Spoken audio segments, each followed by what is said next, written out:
leçons que mon mariage raté m'a appris. Bienvenue aux nouveaux abonnés et merci beaucoup aux anciens. N'hésitez pas à liker, à vous abonner pour ceux qui ne sont pas encore abonnés et surtout à cliquer sur la petite cloche de notification pour être informé de mes prochaines vidéos. Aujourd'hui là, on va parler des 8 leçons que mon mariage raté m'a appris. Ici, je n'ai pas dit que si tu vois ça dans ton couple, tu quittes automatiquement. Peut-être que ce n'est pas la même chose chez toi. Je dis tout simplement qu'il faut être attentif, ne pas louper certaines choses. Alors, nous allons tour à tour parler des 8 leçons que mon mariage raté m'a appris. Le premier point, le mariage, ce n'est pas pour les enfants. Et sachez que ça n'a rien à voir avec l'âge. Il y a des situations qui vont arriver au cours de votre mariage que seules les personnes matures pourront les résoudre et les surmonter ensemble. Si tu es enfant, je suis désolée, tu ne pourras pas. C'est pour ça qu'on entend généralement parler des divorces, des bastonnades. Par exemple, le cas de cette maîtresse qui est décédée en Balmayo. Il y a sûrement un partenaire qui n'était pas mature dans la relation ou même les deux partenaires, ce qui a entraîné des conflits. Et les conséquences se sont suivies. La deuxième chose, il y a un style de compromis qu'il ne faut jamais faire. Il faut donc avoir une liste de principes auxquels, peu importe ce qui arrive, il ne faut pas faire de compromis. Chacun doit avoir des limites. Par exemple, tu t'es fixé comme objectif de ne jamais épouser un homme qui ne craint pas Dieu et que tu rencontres un homme qui, malgré les multiples évangélisations et des situations logiques de la vie qui arrivent, il est toujours dans l'optique que Dieu n'existe pas. Malheureusement, il a des critères qui te plaisent bien. Alors, si la crainte de Dieu est au top de ta liste, il ne faut pas faire de compromis. Faire une liste ne veut pas dire écrire des choses qu'on voit sur Novelas TV. Raison pour laquelle j'ai dit plus haut que le mariage n'est pas pour les enfants, ni pour les rêveurs. C'est pour des personnes matures et réalistes. Écrire les choses sur une liste n'est pas le plus important. Je veux simplement que vous compreniez qu'il y a certains compromis qui ne valent pas la peine d'être faits. Troisième point, l'amour seul ne suffit pas. Malheureusement, tu peux aimer un homme comme une folle.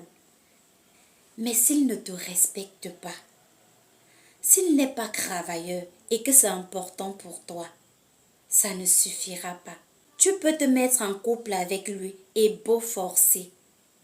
Mais l'amour là va s'estomper parce que tu ne vois pas d'autres qualités en lui qui peuvent alimenter cet amour au fil des années quand les choses iront mal.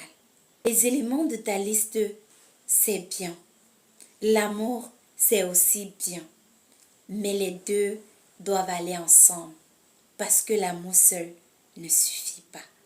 L'amour pardonne tout. L'amour ne soupçonne point le mal. L'amour peut tout. L'amour est plus fort que tout. On est d'accord. Mais l'amour seul ne suffit pas. Nous les jeunes aujourd'hui, on se laisse guider par nos émotions jusqu'au point de dire « je l'aime ». Un point, c'est tout. Faisons attention. Attention. Be careful. Quatrième point, le mariage n'arrange pas les problèmes. Au contraire, ça empire. Si par exemple vous avez un problème par rapport à un comportement, vous êtes dans la même maison, tu devras gérer ça tous les jours, toutes les minutes, toutes les secondes. Une semaine sera comme un mois. Si ton gars avant de t'épouser était frivole, ce n'est pas après t'avoir épousé qu'il ne sera plus frivole. Sauf s'il décide de changer, de se stabiliser avec toi et d'abandonner certaines choses. Mais si tu penses que le fait qu'il t'a épousé va faire qu'il devienne moins frivole, ça ne marchera pas. Si tu es avec une personne qui n'aime pas faire la cuisine, qui est désordonnée, qui est sale, ce n'est pas après le mariage qu'elle va changer. Elle aura beau faire semblant, mais ça ne sera pas à long terme. les anciennes habitudes reviendront au galop. Le mariage, c'est pour la... Regarde chaque détail. Quand tu es en couple, ne néglige aucun détail. Si quelque chose est important pour toi, ce n'est pas un détail. S'il y a quelque chose qui est très important pour toi et qu'il ne considère pas, ça veut dire qu'il ne te respecte pas. Il ne respecte pas tes choix. Il ne respecte pas ce que tu ressens, tes envies. Chaque détail compte. Il faut être consacré. Si tu veux fouiller le téléphone, c'est le moment de le faire quand tu es encore en couple. Si tu veux faire les enquêtes chez les sœurs, chez les amis, fais-le avant le mariage. Ce n'est pas après le mariage que tu vas devenir ce genre de femme qui fouille le téléphone de son mari. Si tu dois fouiller, fouille ça maintenant. Et ce que tu cherches là, mieux vaut trouver ça maintenant. Et si tu veux toujours te marier, ok, il n'y a pas de souci. Le mariage est un contrat. Imaginons un seul instant que tu veux signer un contrat avec une entreprise. Est-ce que tu vas te lever un beau matin et aller signer le contrat? Non. Il y a ton image qui sera en jeu. Il y a ta vie qui sera en jeu dans certains contrats avec les entreprises. Tu peux faire la prison. Il y a ton futur qui sera en jeu. Il y a ton argent qui sera en jeu. Il y a plusieurs paramètres dont tu ne peux pas te lever un bon matin et aller signer un contrat à la je m'en fiche. Non, tu fais des recherches sur l'entreprise. Tu fouilles même ce qui est infouillable. Tu cherches même ce qui n'existe pas pour être sûr de la fiabilité de l'entreprise, pour être sûr de la solvabilité de l'entreprise. C'est le cas pour ton mariage. Et le mariage, c'est encore plus important parce que tu mets ta vie en péril. C'est ta vie. C'est ta vie que tu mets en gage. C'est tout pour toi que tu es en train de vouloir sacrifier comme ça si tu fais un mauvais choix. Donc tu dois faire des recherches avant le mariage. Tu dois t'investir. Oui, on peut beau faire semblant pendant 6 mois, 1 an. Mais un homme ne peut pas faire semblant jusqu'au bout. C'est faux. C'est très faux. Nous les filles par exemple, on est fortes pour ça. Nous sommes forts dans la manipulation. Mais un homme, non, non du tout. Il peut essayer. Mais s'il réussit à te rouler, ça veut dire que toi-même, tu as un problème. Ce sont les femmes, nous sommes fortes dans la manipulation. On peut manipuler un homme, on peut rouler un homme jusqu'à ce qu'il nous épouse. Mais un homme ne peut pas arriver jusqu'à là. Laissons les choses qu'un homme va t'ambiancer pendant 1, 2 ans. C'est faux et c'est impossible. Tu vas voir les choses, mais tu vas les négliger. Le mariage, ce n'est pas pour les enfants. C'est pour les filles consacrées. Toutes tes sens doivent être réveillés. Quelqu'un peut te mentir au premier, au second, au troisième et au quatrième rendez-vous. Mais lorsque tu seras déjà en relation avec lui, tu vas le démasquer si tu es consacré. 6e chose, épouse les aspects profonds. Le mariage n'est pas seulement le corpus, mais la réunion du corpus et de l'animus.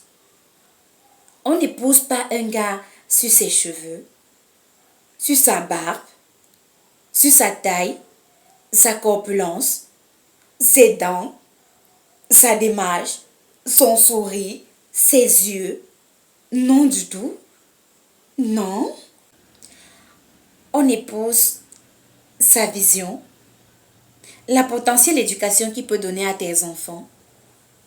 On épouse ses valeurs, ses croyances. C'est même l'une des choses clés. Pas les apparences, le physique. Tu peux épouser Brad Pitt, mais il te bastonne tous les jours devant les enfants. Alors que si tu épouses un gars, Il va te traiter comme une reine.